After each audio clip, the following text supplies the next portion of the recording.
चलेंगे। तो बेटा लास्ट क्लास में अपन अनुचुंबकत्व का क्वांटम सिद्धांत समझ रहे थे।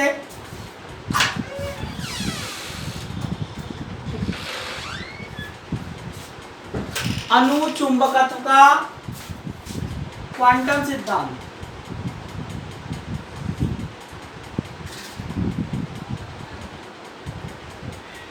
तो ध्यान सुनो,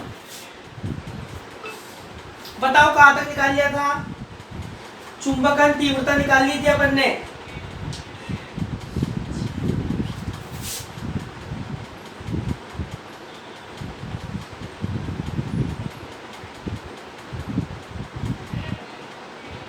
ये आया था हाँ के ना?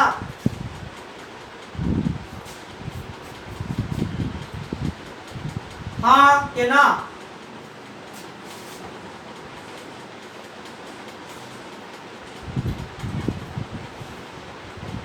चलो अब अगली लाइन से लिखो। अब हम निम्न दो परिस्थितियों पर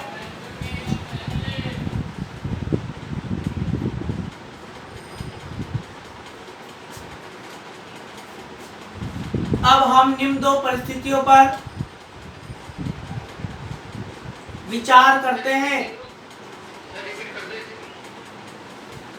अब हम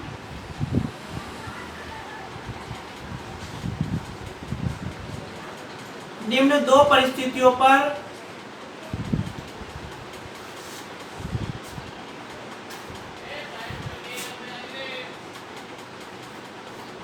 विचार करते हैं।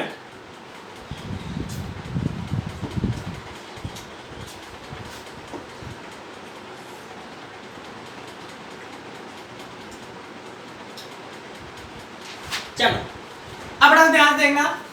Case first,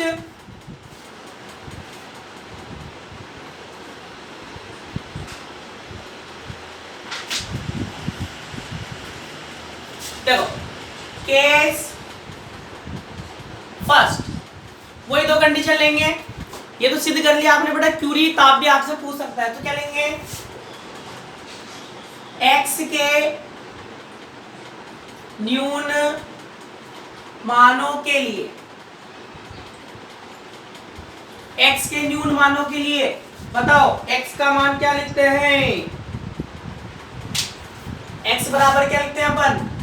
mu B upon के टी। बताओ x का मान कम कब होगा? जब चुंबकीय क्षेत्र क्या हो? कम। x का मान कम होगा और ताप क्या हो? उच्च। उच्च मतलब सामान्य ताप। तो क्या लिखेंगे? कम चुंबकीय क्षेत्र तथा सामान्य ताप पर। तो बताओ, ध्यान देना, बताओ m का मान क्या है? मतलब कम चुंबकीय क्षेत्र के लिए मतलब x का मान क्या मान लेते हैं? x से बहुत छोटा। x से क्या मान लेते हैं? छोटा।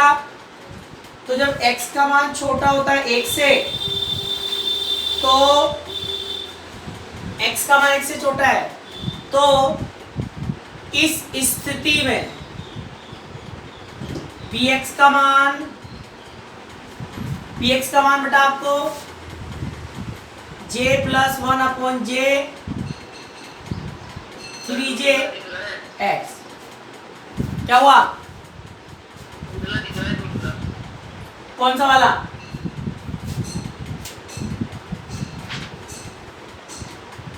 कौन सा वाला? धुंधला दिख रहा हूं। तो बड़ा बाहर आके अंदर आ जाए, एक बार बाहर आके अंदर आ जाए।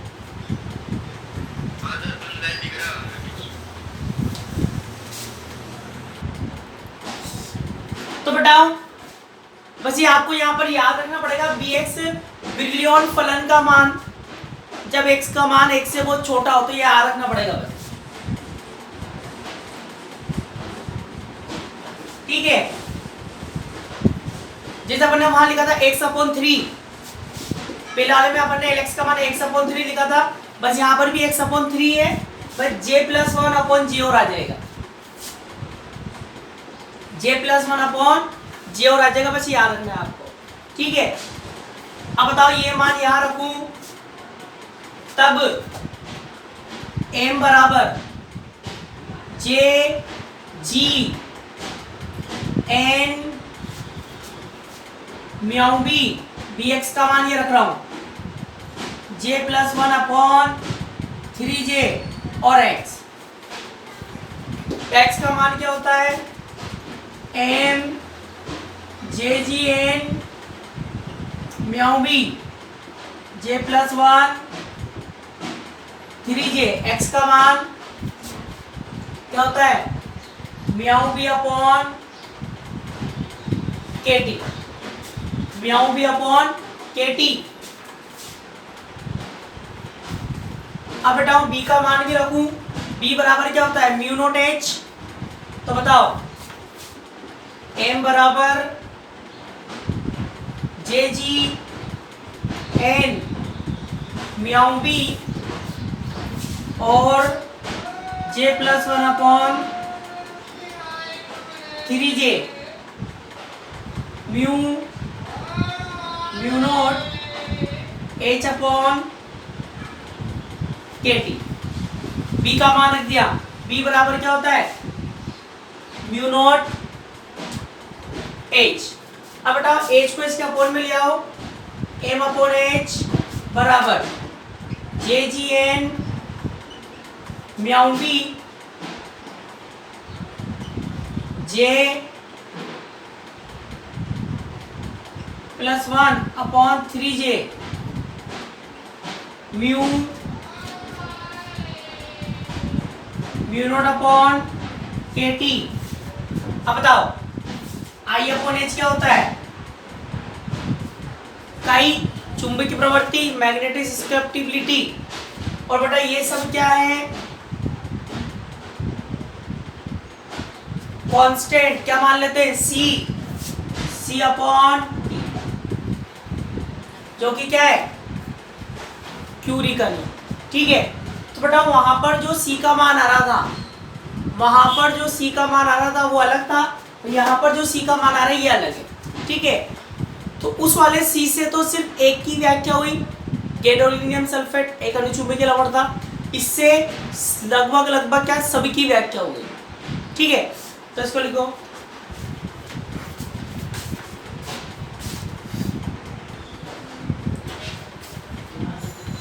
चले। अब बताओ इसके नीचे लिख लो जो कि क्यूरी का नियम है, जो कि क्यूरी का नियम है।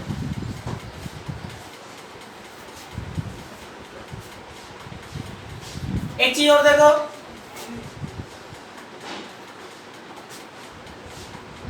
ये देख लो। अब बेटा एक चीज और देख लो, यहाँ पर एक फॉर्मूला और देख लो।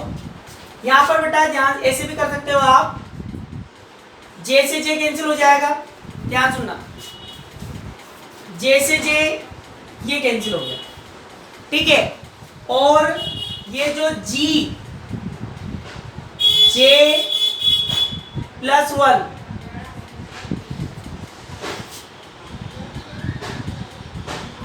चलो इसको तो अभी कैंसिल मत करो, चलो यहाँ देखो g√j+1।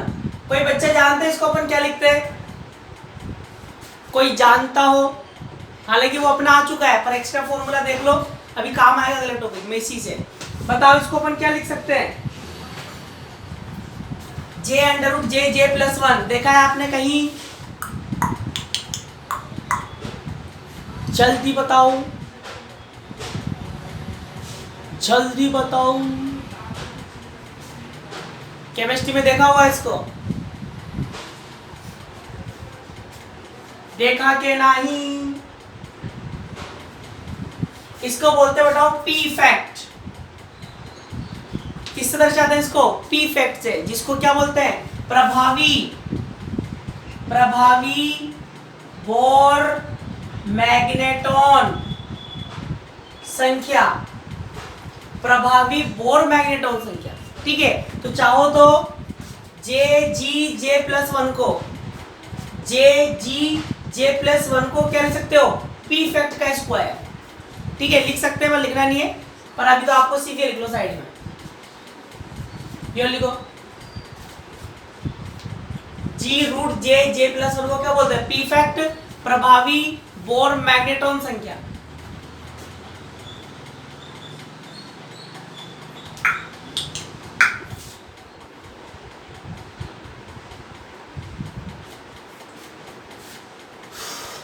लिख लिया।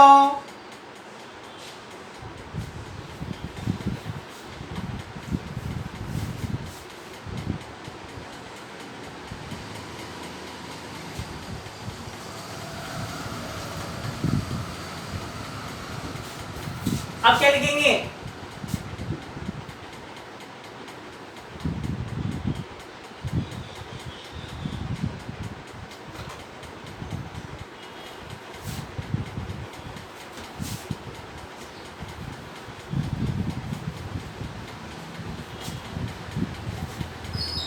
अब क्या लिखेंगे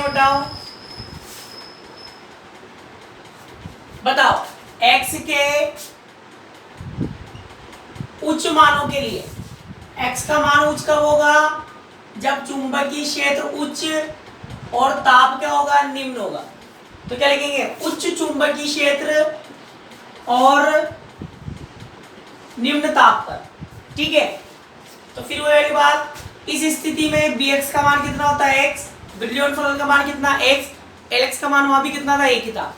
ठीक है, तो एक रख देंगे, क्या देगा, JGN म्याऊ b, JGN म्याऊ b। ठीक है, इसी को क्या बोलते हैं, चुंबकीय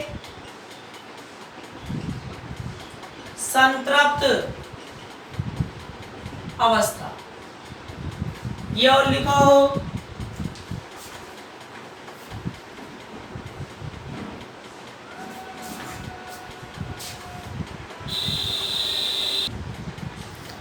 तो अपन ने प्रतिचुंबकत्व की व्याख्या कर ली, अनुचुंबकत्व के लिए दो सिद्धांत है, चिरसम्मत सिद्धांत वो पढ़ लिया और क्वांटम सिद्धांत वो पढ़ लिया। ठीक है, अब इसमें एक और बचा है, लोह चुंबकत्व की व्याख्या या स्वचुंबकत्व की व्याख्या, वो और बचा हुआ है। ठीक है, पर बेटा उससे पहले एक एक्स्ट्रा मैं आपको एक टॉपिक पढ़ाऊंगा मैं आपको।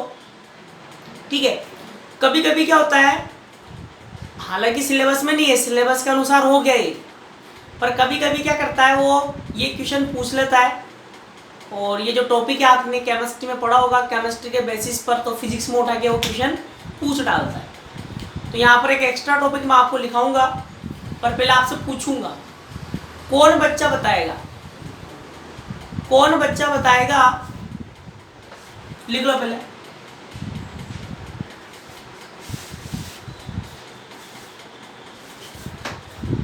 लिख लो,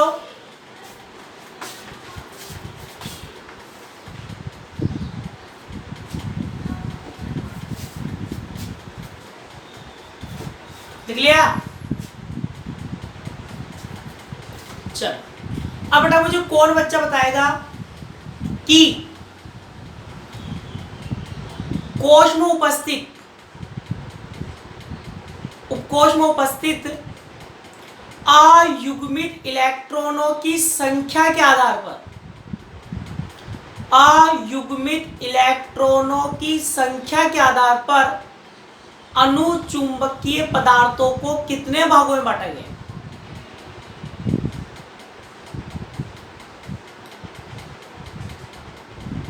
बताओ जल्दी।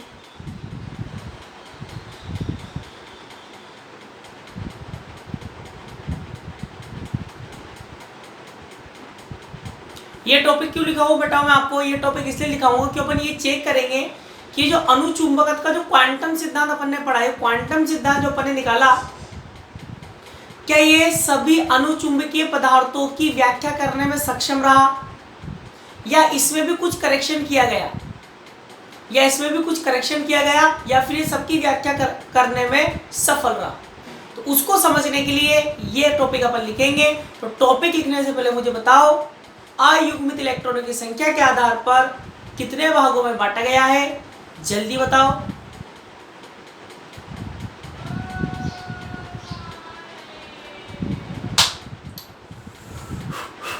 नियाद तो बोल देना, नियाद।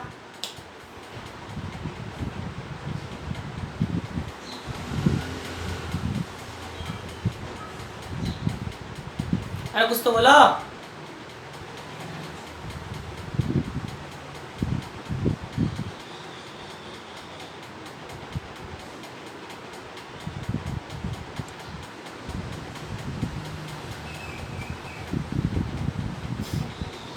ये सब बेटा मैं केमिस्ट्री के क्वेश्चन नहीं पूछ रहा हूँ आपसे, कोई अलग से नहीं पूछ रहा हूँ, ये सब पढ़ के आए हो और मैं बोलूंगा शायद आपको याद भी आ जाए।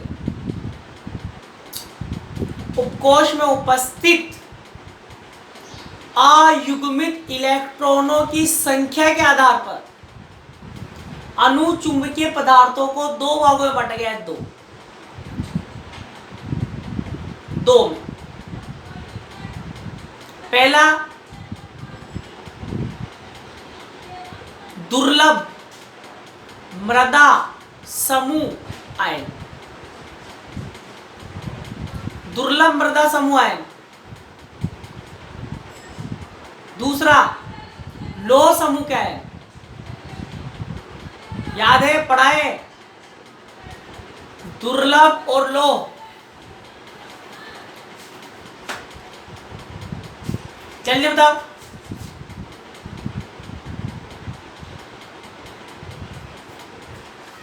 नहीं पढ़ो। अरे क्या पढ़ा तुमने? केमिस्ट्री में क्या गोटियां खेलेगा तुमने? अरे केमिस्ट्री में क्या गोटियां खेलेगा तुमने? गोटियां।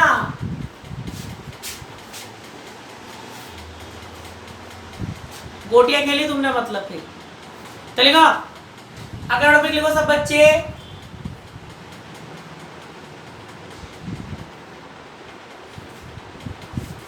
अगला टॉपिक लिखो सब बच्चे।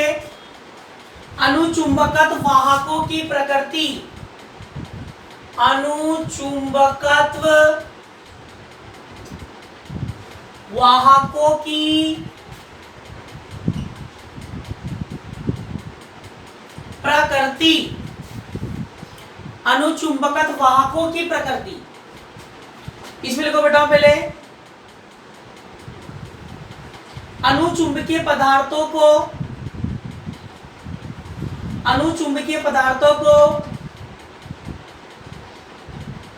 अपूर्ण कोश के आधार पर,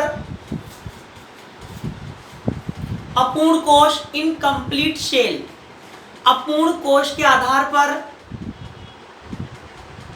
अपूर्ण कोश के आधार पर दो भागों में वर्गीकृत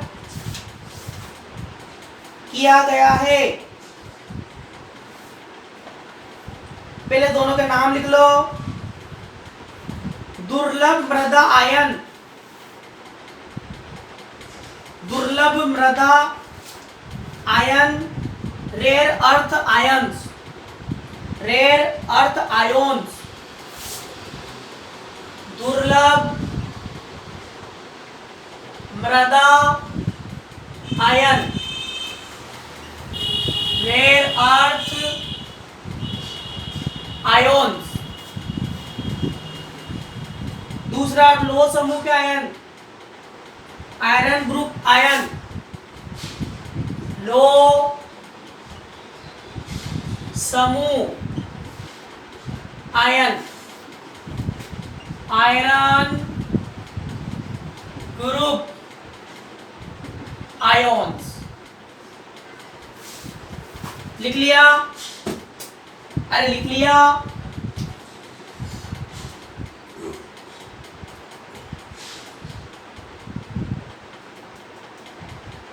चल वेरी गुड वेरी गुड।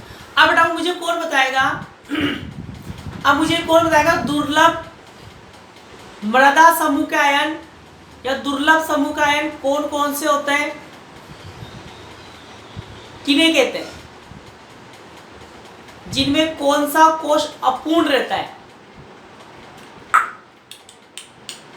जल्दी बताओ, जल्दी बताओ।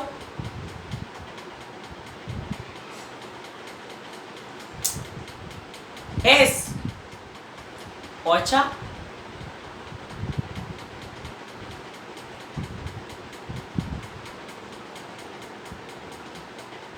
ड्यूब कोश, अच्छा सबको रिप्लाई करना है। बच्चे बच्चे का रिप्लाई चाहिए इसमें मेरे को, बच्चे बच्चे का। मैं भी देखूं तुम्हारा लेवल कहाँ तक है केमिस्ट्री में।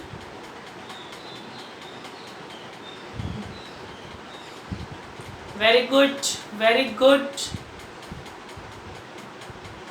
Very good. सब बोल दो, एक नेक तो हो गए सरी। एसपीडीएफ सब बोल दो, एक नेक तो हो गए सरी। छोरियों का आंसर नहीं आ रहा है एक भी।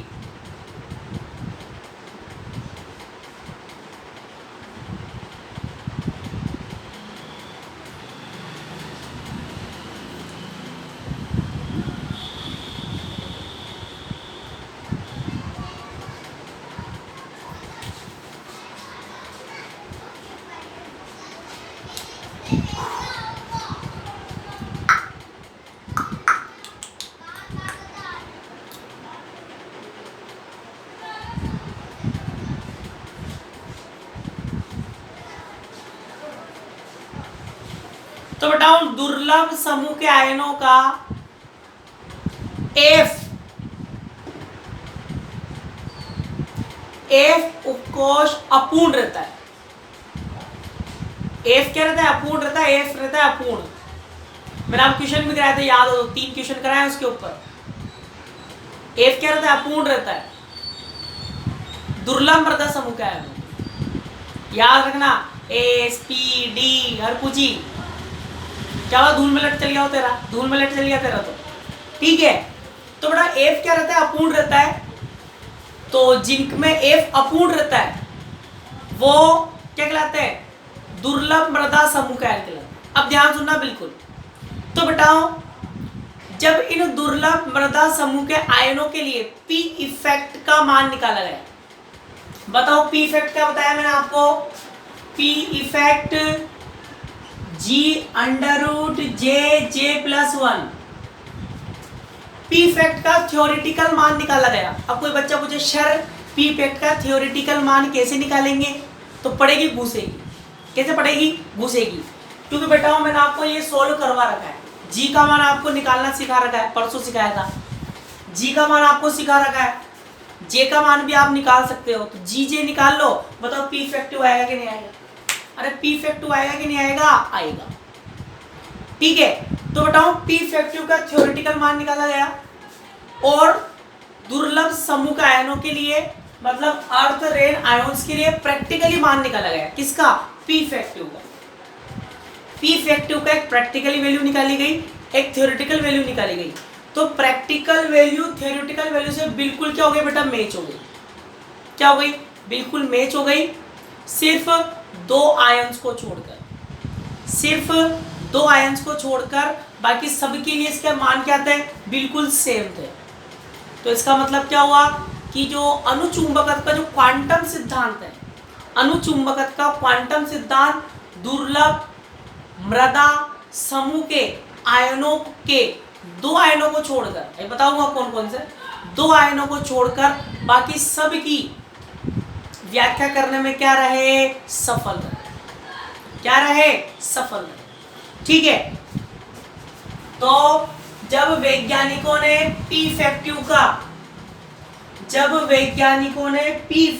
का अयुग्मित इलेक्ट्रॉनों की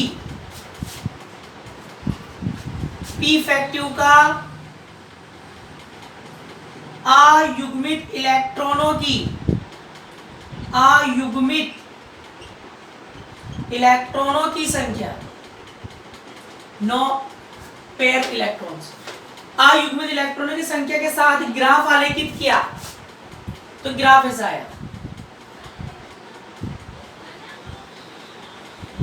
ऐसा। वो ग्राफ ऐसा आया सिर्फ 2 को छोड़कर। तो बेटा इसमें 2 ग्राफ हैं, एक तो है गहरे चाप से और एक है बिंदुवत चाप से। गहरे चाप से और एक बिंदुवत चाप से दो ग्राफ हैं। SM+3 और ER+3। ठीक है, तो यहाँ दो ग्राफ है। एक तो है यहां से लेके यहां तक का बिंदुवत वाला ग्राफ। बिंदुवत वाला ग्राफ प्रैक्टिकली ग्राफ है, और एक गहरे चाप वाला ग्राफ है। गहरे चाप वाला ग्राफ सैद्धांतिक ग्राफ है, थ्योरेटिकल ग्राफ है। तो जब दोनों ग्राफ खींचे गए, कोई बच्चा के सर डॉट वाला चाप तो दिख ही ना रही हो, डॉट वाला चाप तो दिख ही ना रही हो, तो बबलू इसी के ऊपर है।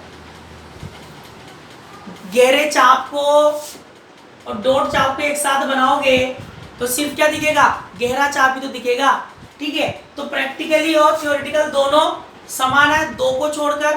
कौन कौन से, SM और ER। क्या नाम है इनके, क्या नाम है इनके? इन दोनों को छोड़कर बाकी सबके लिए क्या हुआ बेटा, मैच हो गए।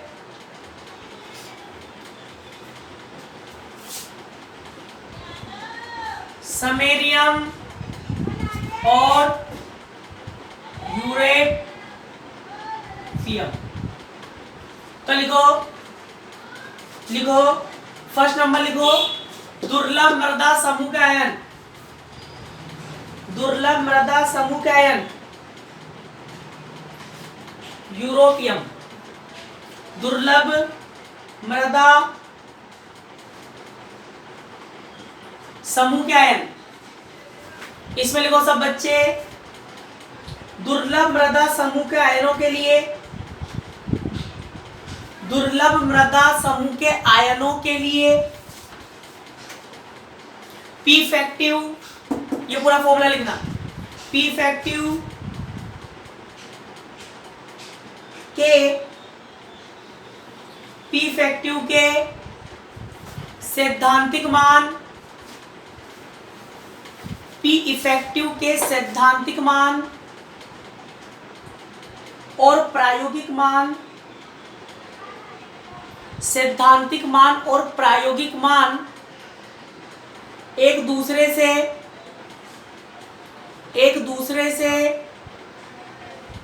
मेल खाते हैं, मेल खाते हैं। इस प्रकार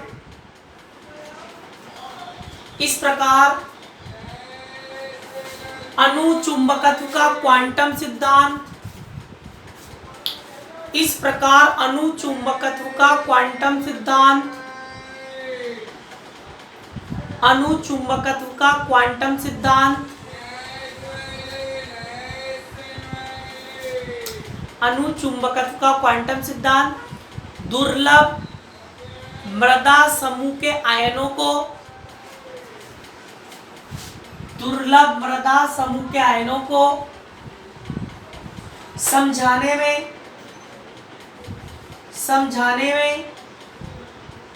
सफल रहा।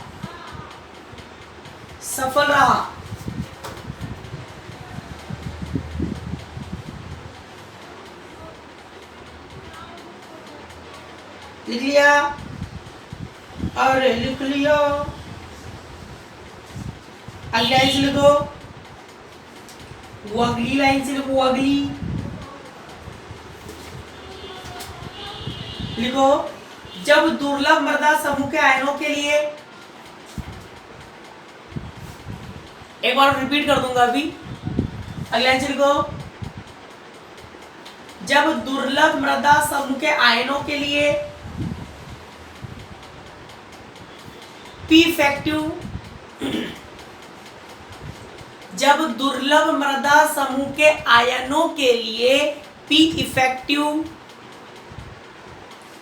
के प्रायोगिक मान, P इफेक्टिव के प्रायोगिक मान ज्ञात किए गए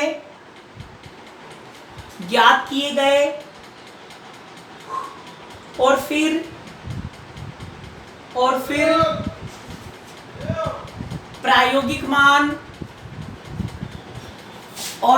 प्रायोगिक मान व व सैद्धांतिक मान के बीच, प्रायोगिक मान व सैद्धांतिक मान के बीच वक्र खींचा गया, वक्र खींचा गया जो चित्रानुसार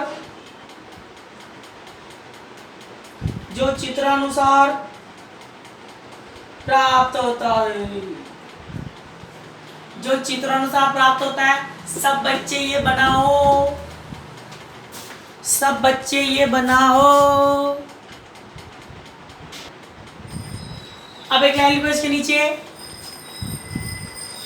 या तो यूरोपियन और ऐसा समय। अब एक लाइन लिखो, उपरोक्त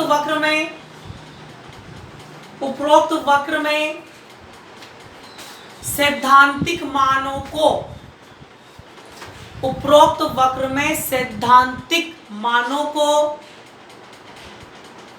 गहरे चाप से, सैद्धांतिक मानों को गहरे चाप से, जबकि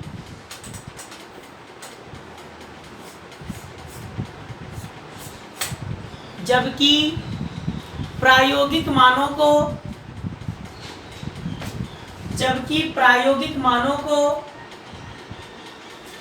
बिंदुवत चाप से दर्शाया गया है,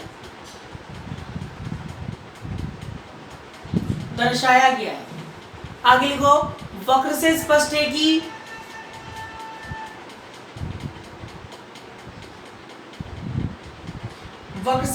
है कि यूरोपियम और समेरियम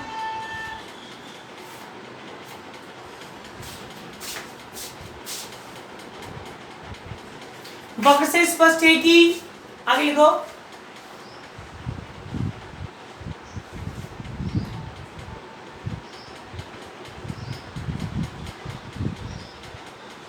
स्टार्टिंग से रिपीट करूं, लिखो, वक्र के नीचे से रिपीट कर रहा हूं।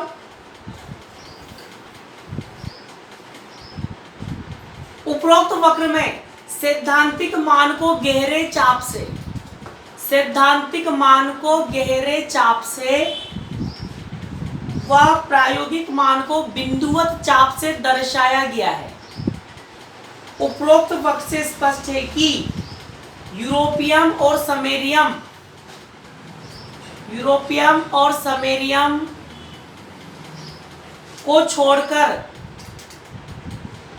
को छोड़कर EU है बेटा, ये EU करो, ER नहीं है, EU है वो, EU+3, ER तो इर्बियम होता है, ER तो, इसको EU करो, को छोड़कर अन्य दुर्लभ मृदा समूह के आयनों के लिए, अन्य दुर्लभ मृदा समूह के आयनों के लिए प्रायोगिक व सैद्धांतिक मान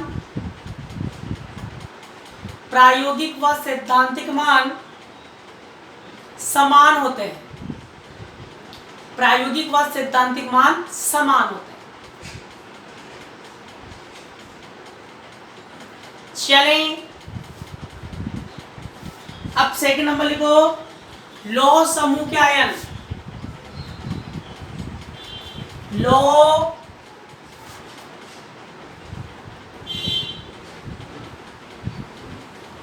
समूह आयन,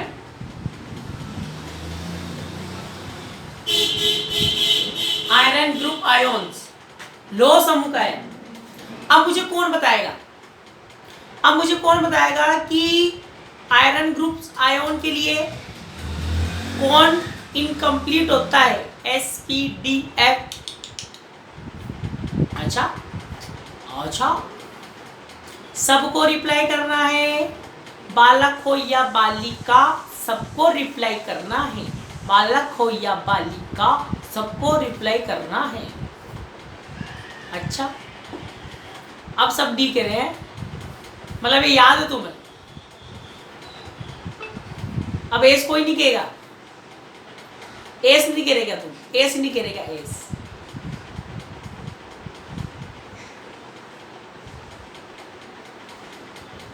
तो बताओ जिनका डी अपूर्ण होता है, डी अपूर्ण होता है, ठीक है, डी इनकम्प्लीट होता है, उनको अपन क्या बोलते हैं, लो समूह का है, क्या बोलते हैं, लो समूह का है। अब देखना समझने वाली बात तो यहाँ पर है, दुर्लभ में तो कुछ नहीं था, समझने वाली बात यहाँ पर है। तो बताओ जब जब जब लो समूह के आयनों के लिए, जब लो समूह के आयनों के लिए पी फैक्टिव का मान इस सूत्र से निकाला गया, पी फैक्टिव का मान इस सूत्र से निकाला गया। भाई प्रैक्टिकली मान तो अपने पास है, प्रैक्टिकली मान तो अपने पास है, अपन चेक कर रहे हैं प्रैक्टिकल मान और थ्योरेटिकल मान मैच हो रहे हैं कि नहीं हो रहे। तो इसके लिए तो प्रैक्टिकल मान अपने पास थे और थ्योरेटिकल मान अपन ने इससे निकाल लिए, दोनों मैच हो गए, दो को छोड़कर, तो मतलब व्याख्या हो गई सबको, दो को नगण्य मान के छोड़ दो, ठीक है। अब लो समूह की बात करते हैं, तो जब लो समूह के लिए पी फैक्टिव का मान निकाला गया थ्योरेटिकल, तो ये जो थ्योरेटिकल मान जब इससे निकाला गया तो वो प्रैक्टिकली मानों से मैच नहीं हुए, मैच नहीं हुए, मेल ही नहीं खाए। फिर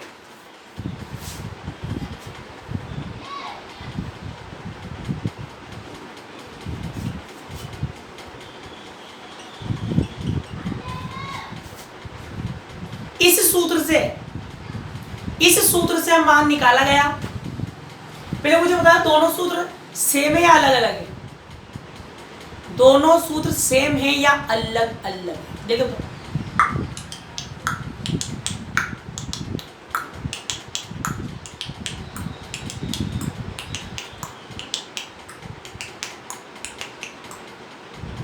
अरे सेम है क्या अलग अलग है, जल्दी बताओ, चैट सेक्शन में लिखो। बालिकाएं एक भी नहीं लिख रही है, अगली कक्षा से इन्हें वेटिंग रूम में भेज दिया जाएगा, वेट करते रहो, वरना बोलो, बोलने की रखी है, क्लियर नहीं दिख रहा, कोई बात नहीं, बटा आके खोल के देख, दिख जाएगा, जल्दी बताओ भाई।